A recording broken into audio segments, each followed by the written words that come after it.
Loud speaker पे होता है, कहीं मीट मुर्गा पे होता है, कहीं लोग बरसों से जो मस्जिदें भर जाती थी या मंदिर भर जाते थे, लोग रोड पे आते थे कतार लगा के, उस पे बैंड लगाया जा रहा है। ये सब मजहब का आदमी मरता है तो राम राम सत करवे करते हैं। कल फिल्म मरेंगे तो राम राम सत करवे करते, तो राम को नाम लेना ही है। सुतते समय उठते समय राम को नाम लेते हैं। हाँ, तो राम राज आने से क्या फायदा है? कोई फायदा नहीं है। था डिजिटल एक लोगो आपके सामने में आता था, जिस प्रत्याशी को आप जिस लोगो को आप देते थे उसका लोगो सामने आता था। तो हम ये चैलेंज करते हैं हम कि हमने वोट डाला था कांग्रेस को, ठीक है, मेरे सामने कमल छाप का लोगो सामने नजर आया था हमको। आएंगे एकदम आएंगे बिहार, एकदम पक्का आएंगे। मोदी जी आएंगे, समर्थन है एकदम, बिहार में समर्थन है उनका। आप लोग एकदम सपोर्ट कर रहे हैं? एकदम सपोर्ट करते हैं। कार थी ये बात बात पे उनके मुंह में कैमरा माइक ठुक ठुक के उनसे सवाल करते थे। आज मोदी जी से कोई पत्रकार क्यों नहीं सवाल करते हैं?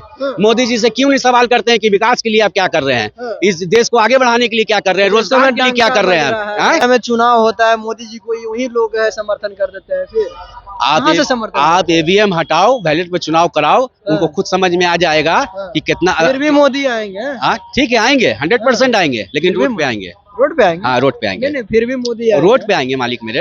वर्षों से जो धर्म स्थल पर ढोल और ताशे जो बजते चले आ रहे हैं, उसमें जो चमड़े का यूज होता है वो किस चीज का है? वो तो शुद्ध होता है ना। वो शुद्ध कैसे हो जाएगा? किसी जानवर से उतरा हुआ है तो भी किसी मीट का किसी अंश का अंश है ना वो भाई।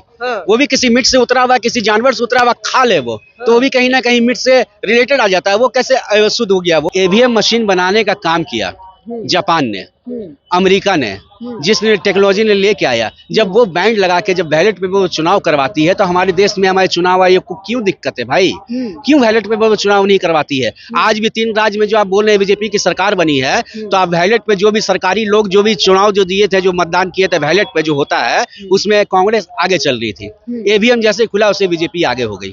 तो आप बैलेट पे क्यों नहीं करवाना चाहते हैं? प्रदेश में एक जो है सबसे बड़ी खुलासा हो रही है कि वहाँ का जो सीएम है, जिसे कहा जाता है मोहन यादव जी, वो जो है साफ तौर पे जो है स्पीकर और जो है मीट मुर्गा पर बैंड लगा दिए गए। यहाँ जो है ना ही मीट मुर्गा बिकेंगे और ना ही जो है किसी भी धर्म स्थल हो जहाँ पे जो है लाउड स्पीकर रहेंगे। आइए हम पटना जंक्शन पे हैं, लोगों से जानने का प्रयास करते हैं कि कैसे हैं आप लोग। हाँ बहुत बढ़िया है। ये बताइए, मोहन यादव जी ने जो है सभी जो चीजों पे बैंड लगा रहे हैं, जैसे मीट मुर्गा हो गया, खस्सी हो गया, अंडा हो गया, तमाम सारी चीज जो है उसे मतलब रोक लगा रहे हैं। क्या कहिएगा इस पे आप? देखिए, मोहन यादव मुख्यमंत्री बने, बहुत अच्छी बात है, उनका आदर सम्मान करते हैं, लेकिन पहला कलम जो उनका चलना चाहिए था, किसी रोजगार पे चलना चाहिए था, किसी विकास के नाम पे चलना चाहिए था। ये क्या बात हो गया भाई? धर्म स्थान से आप लाउड स्पीकर जो 800 वर्षों से चला आ रहा है, जो आज के गांव देहात के जो ग्रामीण क्षेत्र के लोग थे, जो अजान की आवाज से उठते थे, सुबह का 5 बजता था, अपने मंजिल की ओर जाते थे, कोई रोजगार, कोई मजदूरी करता था, कोई लेबरी का काम करता था, किसी तरह का कोई स्कूल जाना रहता था, वो अजान की आवाज से उठते थे और उसके बाद मंदिर में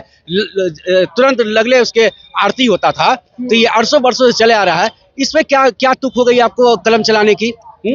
आप ये बताइए मोहन यादव जी, आप मुख्यमंत्री हैं, आपसे सवाल मैं करता हूं कि आप ये बताइए कि धर्म स्थल पे आप लाउड स्पीकर बंद करवा दिए, चलिए ठीक है, आप मीट मुर्गा पे बैंड लगवाते, ठीक है। 800 वर्षों से जो धर्म स्थल पर ढोल और ताशे जो बजते चले आ रहे हैं, उसमें जो चमड़े का यूज होता है वो किस चीज का है? वो तो शुद्ध होता है ना। वो शुद्ध कैसे हो जाएगा? किसी जानवर से उतरा हुआ है तो भी किसी मीट का किसी अंश का अंश है ना वो भाई। वो भी किसी मीट से उतरा हुआ, किसी जानवर से उतरा हुआ खा ले वो, तो वो भी कहीं ना कहीं मीट से रिलेटेड आ जाता है। वो कैसे शुद्ध हो गया? वो क्या लगता है कि धर्म को लेकर ये जो बिहार इंडिया में जो जिस तरह से माहौल बनाया जा रहा है, धर्म के अनुसार से जो है टारगेट किया जा रहा है, कितना प्रतिशत सच है? देखिए, जहाँ तक बात है बीजेपी की, ठीक है, तो बीजेपी की बात जहाँ तक है तो उसके पास कोई एजेंडा रहा नहीं अब, ठीक है। पहले राम मंदिर का एक एजेंडा था उनके पास में, राम मंदिर का एजेंडा था कि राम मंदिर बनाएंगे और राम राज लाएंगे, ठीक है, ये सब कुछ एजेंडा उनके पास में था। अब रह गया उनके पास सिर्फ हिंदू मुस्लिम और मीट और मुर्गा, हिंदुस्तान पाकिस्तान और कश्मीर का मुद्दा है। राम राज आ रहा है या नहीं? राम राज कैसे आ जाएगा भाई? राम राज कैसे आ जाएगा बताइए? हमारा देश, हम सौभाग्य हैं, बहुत गर्व महसूस करते हैं कि हम इस देश में रहते हैं कि जिस देश में हर तरह की जाति, हर तरह की प्रजाति मिलती है। हम गर्व महसूस करते हैं इस देश से, ठीक है। अब इस देश में जो भीमराव अंबेडकर जो संविधान लिखे हैं, जो लोकतंत्र हम लोग को दिए हैं, उसको आप कहीं ना कहीं खत्म करने की कोशिश कर रहे हैं, कहीं ना कहीं खत्म करने की कोशिश कर रहे हैं। ना संविधान से देश, तो सीएम डिप्टी सीएम तमाम लोगों का हक अधिकार मिल रहा है। तो अब कह रहे हैं खत्म करने के बाद किया जाएगा। जहाँ तक अभी जहाँ तक तत्काल में जिस जगह पर वर्तमान में जहाँ भी सरकार उनकी है, हर जगह पर हिंदू मुस्लिम का और धर्म स्थल से छेड़छाड़ करने का जो वर्षों से चला आ रहा है, यही तो देखने को मिल रहा है इनके राज्य में। यही देखने को मिल रहा है कि हर जगह से छेड़छाड़ हो रहा है। कहीं लाउड स्पीकर पे होता है, कहीं मीट मुर्गा पे होता है, कहीं लोग वर्षों से जो मस्जिदें भर जाती थी या मंदिर भर जाते थे, लोग रोड पे आते थे कतार लगा के, उस पे बैंड लगाया जा रहा है। ये सब क्या है? आस्था के साथ क्यों खेल रहे हैं भाई आप? लगता है कि सरकार आस्था से खेलने पे आ गई है। एकदम लगता नहीं है, आ गई है। हाँ, आ गई है। हाँ, आस्था से खेलने लगी है लोग। तो ये बताइए, मध्य प्रदेश के लोग जो है भावुक नहीं हो रहे हैं, आक्रोश नहीं जता रहे हैं कि यहाँ पे जो है तमाम सारी चीजों को बंद किया जा रहा है, लेकिन आप लोग बिहार के हो के क्यों इतना भावुक और आक्रोश है? देखिए, सबसे पहली बात है कि मोदी जी तो 2024 का चुनाव जैसे से करीब आ रहा है, ठीक है, वो अलबला गए हैं। हाँ। ठीक है, वो अलबला गए हैं। अब वो टारगेट लेने का कोशिश कर रहे हैं। अब जैसे कि एक यादव समाज को अब आगे बढ़ाने का कोशिश कर रहे हैं। यही कुछ दिन पहले जब बिहार में सरकार वातावरण में जब नीतीश कुमार की और तेजस्वी यादव की जब सरकार बनती है, तो बोलते हैं कि जंगल राज आ गया। तो यादव के समाज को आप जंगल राज से जोड़ने का कोशिश करते हैं और उसी यादव को आप मुख्यमंत्री बनाते हैं, तो कहीं ना कहीं ये धर्म को लेके आप चुनाव कर रहे हैं। ये आपको लगता है कि मतलब यादव कुल से थे इसलिए वहाँ पे जो है सीएम बनाया गया है? एकदम बिल्कुल। और तमाम सारे विधायक यादव में थे, आखिर क्यों नहीं बनाया गया? देखिए, जो अगर इस तरह का वातावरण, और सबसे पहली बात है कि हमारे बिहार में जो जनगणना हुई, इससे बहुत लोगों को तकलीफ हुआ। ठीक है, इससे बहुत लोगों को तकलीफ इसलिए हुआ कि यादव समाज या मुस्लिम समाज उभर के आगे आए। ठीक है, उनके परसेंटेज ज्यादा आए। तो अब मोदी जी को भी लगा कि यादव समाज बढ़ते हुए कागार पे है, बढ़ते हुए तादाद में है। ठीक है, इसलिए अब उनको भी लग रहा है कहीं ना कहीं कि यादव समाज को फॉलो करेंगे तो 2024 में सरकार बना पाएंगे। अच्छा, ये बताइए, मोदी जी का कार्यकाल से आप कितना प्रतिशत खुश हैं? एकदम नहीं, ऐसा क्यों? किसी भी एंगल से नहीं। ठीक है, ये ऐसी राज्यों में सरकार बना लेती है, 5 राज्यों में चुनाव होकर भी, तो ये बताइए, लोग खुश हैं मोदी जी से तब ना जिता रहे हैं? देखिए, एक बात साफ कर देना चाहते हैं हम, ठीक है, कि हम आज से 3 महीना पहले हमने एक अपना इंटरव्यू दिया था सारे चैनलों पर, जिसमें बोला गया था कि हमारे देश में, ठीक है, जो सबसे बड़ा मुद्दा अभी है, जातिवाद का जो मुद्दा अभी चला आ रहा है, जो 2014 के बाद ये उभरा है, 2014 के बाद ये उभरा है। हम ये पूछना चाहते हैं कि जो ईवीएम मशीन बनाने का काम किया जापान ने, अमेरिका ने, जिसने टेक्नोलॉजी ने लेके आया, जब वो बैंड लगा के जब बैलेट पेपर वो चुनाव करवाती है, तो हमारे देश में हमारे चुनाव आयोग को क्यों दिक्कत है भाई? क्यों बैलेट पेपर वो चुनाव नहीं करवाती है? आज भी 3 राज्य में जो आप बोल रहे हैं बीजेपी की सरकार बनी है, तो आप बैलेट पे जो भी सरकारी लोग जो भी चुनाव जो दिए थे, जो मतदान किए थे बैलेट पे जो होता है, उसमें कांग्रेस आगे चल रही थी। ईवीएम जैसे खुला उसे बीजेपी आगे हो गई। तो आप बैलेट पे क्यों नहीं करवाना चाहते हैं चुनाव? ये सब इसलिए नहीं करवाना चाहते हैं क्योंकि अच्छा लंबा टाइम लग जाता है वोटिंग करने के लिए, इस वजह से नहीं करवाती होगी सरकार। आपके लिए तो डिजिटल कर रही है ना? कोई टाइमिंग नहीं लगता भैया। जो टाइमिंग आप जाते हैं, आप जब से ईवीएम मशीन आया चुनाव, ईवीएम से आपको डर क्यों है? ईवीएम से डर क्यों है? ईवीएम से डर क्यों है? ईवीएम से डर इसलिए है कि मेरे साथ वो घटना घटा है।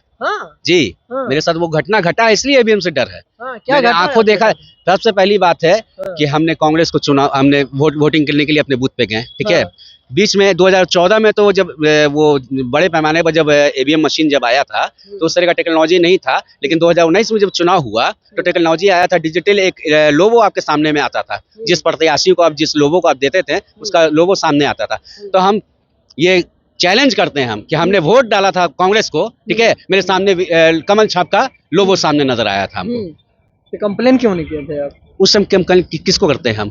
उस टाइम कंप्लेन किसको करते हैं? उस टाइम इस तरह का जागरूक लोग नहीं था। ठीक है, अब धीरे धीरे लोग मानते हैं ना 14 के बाद लोग जागरूक हुए। तो 14 के बाद जागरूक नहीं हुए हैं। जब से एक मूवी आई है, फिल्म का नाम जवान है, उसके बाद लोग जागरूक हो गए हैं। जवान तो हाल आई है ना, 2023 में आई है, बस इसी के बाद जागरूक हुए हैं लोग। ये चीज मानते हैं कि नहीं? 2014 के बाद ही लोग जागरूक हुए हैं, अपना हक अधिकार का मांगने के लिए लड़ाई लड़ते हैं। हाँ, ये बात मानते हैं हम। ये मानना पड़ा।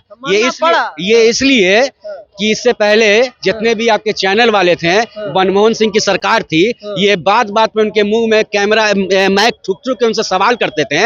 आज मोदी जी से कोई पत्रकार क्यों नहीं सवाल करते हैं? मोदी जी से क्यों नहीं सवाल करते हैं कि विकास के लिए आप क्या कर रहे हैं, इस देश को आगे बढ़ाने के लिए क्या कर रहे हैं, रोजगार के लिए क्या कर रहे हैं? विदेशों में डंका विदेशों बज में रहा कहीं है। डंका नहीं बज रहा, आपके कहने से डंका बज रहा है। आप दिखाइए कहाँ डंका बज रहा ये है। बताइए, इंडिया में चुनाव होता है, मोदी जी को यूं ही लोग है समर्थन कर देते हैं, फिर कहाँ से समर्थन आप करते हैं? ईवीएम हटाओ, बैलेट पे चुनाव कराओ, उनको खुद समझ में आ जाएगा कि कितना। फिर भी मोदी आएंगे हैं? हाँ ठीक है, आएंगे 100% आएंगे, लेकिन फिर भी रोड पे आएंगे। रोड पे आएंगे? हाँ रोड पे आएंगे, नहीं नहीं, फिर भी मोदी आएंगे। रोड पे आएंगे मालिक मेरे, भैया मेरे, पत्रकार मेरे, हाँ। रोड पे आएंगे। इतना ठीक कंफर्म है, है आप? आप ईवीएम हटा दो, अब बैलेट पे चुनाव करवा दो। हाँ, जी। बजट में चुनाव करवाना। हाँ। और लोगों हम जानने का प्रयास करेंगे, उत्तर प्रदेश का जो है सीएम बने हैं, सॉरी मध्य प्रदेश का जो सीएम बने हैं यादव जी, मोहन यादव जी नाम है उनका, वो जो है मीट मुर्गा तमाम सारी चीज को बैन कर दिए हैं। लाउड स्पीकर है उसे बैन कर दिए हैं। आप क्या देखते हैं इसे? देखिए, कहने का मकसद है मेरा कि जो मुख्यमंत्री बने हैं हाँ, मोहन यादव मोहन यादव जी, ऐसा नहीं टिप्पणी करना चाहिए उनको कि हिंदू हो मुस्लिम हो, हाँ, जो मजहब को खाता है वो तो खेबे करेगा। हाँ, नुका के खाओ या छिपा के खाओ, वो तो खेबे करेगा। हाँ। लेकिन बंद नहीं करना चाहिए था, बंद नहीं करना। नहीं करना चाहिए था। हाँ, हमारा यही कहना है कि वो जल्द से जल्द चालू करवा दे, हाँ, यही उनका भलाई है। भलाई है। हाँ, न तो अगला बार वो आपके हित में काम कर रहे हैं, राम राज ला रहे हैं। नहीं, राम राज तो शुरू से, आज हमारा मजहब का आदमी मरता है तो राम राम सत करवे करते हैं, हाँ, कल फिल्म मरेंगे तो राम राम सत करवे करें। तो राम को नाम लेना ही लेना ही है। हाँ। सुतते समय उठते समय राम को नाम लेते हैं। हाँ, हाँ, तो राम राज आने से क्या फायदा है? हाँ। कोई फायदा नहीं है। आपको राम राज नहीं चाहिए? जिसमें जनता खुश, उसमें हम भी खुश हैं। हाँ, तो मध्य प्रदेश का जनता तो खुश है ना? ये तो लगाम लगा दिया गया है। लगाम लगा दिया कि जो हम कहेंगे जो सुनिए आप। हाँ, हाँ, तो मतलब सरकार सब संतुष्ट नहीं है? सरकार से संतुष्ट अच्छा, नहीं। 2024 में इस बार मोदी जी आने वाले हैं, क्या कहिएगा? हाँ, मोदी जी आएंगे, आएंगे? एकदम आएंगे, बिहार पक्का? एकदम पक्का आएंगे। हाँ, मोदी जी आएंगे, समर्थन है बिहार एकदम में? बिहार में समर्थन है उनका, आप लोग एकदम सपोर्ट कर रहे हैं एकदम बिहार में? सपोर्ट करते हैं। तो ये बताइए, अभी तक जो है बिहार का सीएम के रूप में घोषणा नहीं किए मोदी जी, क्या कुछ कहिएगा इसमें? देखिए, अभी छुपा रुस्तम है। छुपा रुस्तम, क्या छुपा कुछ हो सकता है? यहाँ बहुत तमाम बड़े बड़े चेहरा है। नहीं, बदलाव तो होना चाहिए बिहार में। बिहार में बदलाव होना हाँ, चाहिए। होना चाहिए। बिहार में क्या लगता है अभी जो है डिप्टी सीएम है नीतीश जी हैं, इनका कार्यकाल? देखिए, नीतीश जी तो कुछ किए नहीं बिहार को लिए, अच्छा, कुछ नहीं किया। कुछ नहीं किए बिहार को लिए। हाँ, अब जो नया सरकार आएगा वो बिहार के लिए कुछ करेगा। अच्छा। हाँ। तेजस्वी जी भी नया युवक है, इनको देखिए, लेके तेजस्वी जी अगला बार फिर नीतीश कुमार जो जरूरत है तो कहाँ कुछ कर पाए? कुछ नहीं कर पाए। नहीं, सारा मुद्दा नीतीश कुमार है। हाँ, वो तो खाली मुंह ठोकवा लो, उनको तेजस्वी अलग रखे हुए हैं। अच्छा। हाँ, नीतीश हाँ। कुमार, सारा लगाम तो इनको ये पास है। बताइए, गरीबों को मसीहा कहा जाता है, राजनीतिक का गुरु कहा जाता है लालू यादव जी का। लालू यादव जी अभी हैं, उसके बाद भी जो है डिप्टी सीएम तेजस्वी यादव जी हैं। तो ये बताइए, मुड़थुआ कैसे आप कहते हैं? देखिए, अभी सारों जब जो जिम्मा है मुख्यमंत्री का, वो नीतीश को पल्ले में है। अच्छा, नीतीश के पल्ले में। हाँ, जो नीतीश जी कहेंगे वो सुनेंगे तेजस्वी यादव। हाँ, तो मुँह ठोकवा तेजस्वी यादव बना दिए हैं डिप्टी सीएम। अच्छा, अभी हम पटना जंक्शन पे थे, तमाम लोगों से ले जो है राम राज नहीं है, जो है तमाम सारे धर्म को लोग रहते हैं, तमाम सारी जो है, अब इन्होंने एक उदाहरण दिया, साफ तौर पे कहा कि ये बताइए जो तमाम जो मंदिरों में जो है ढोल बजते हैं, कहीं मंदिर में जो है खस्सी जो चढ़ती है, जिसे जो है प्रसादी के रूप में जो है वेट किया जाता है, तो वो क्या होगा? क्या उसे भी रोक लगेगा? बहरहाल आपकी क्या राय है, कमेंट बॉक्स में जाकर आप जरूर दीजिएगा। आप देख रहे हैं गौतम जी के साथ में न्यूज वैली। बहुत बहुत धन्यवाद आपका।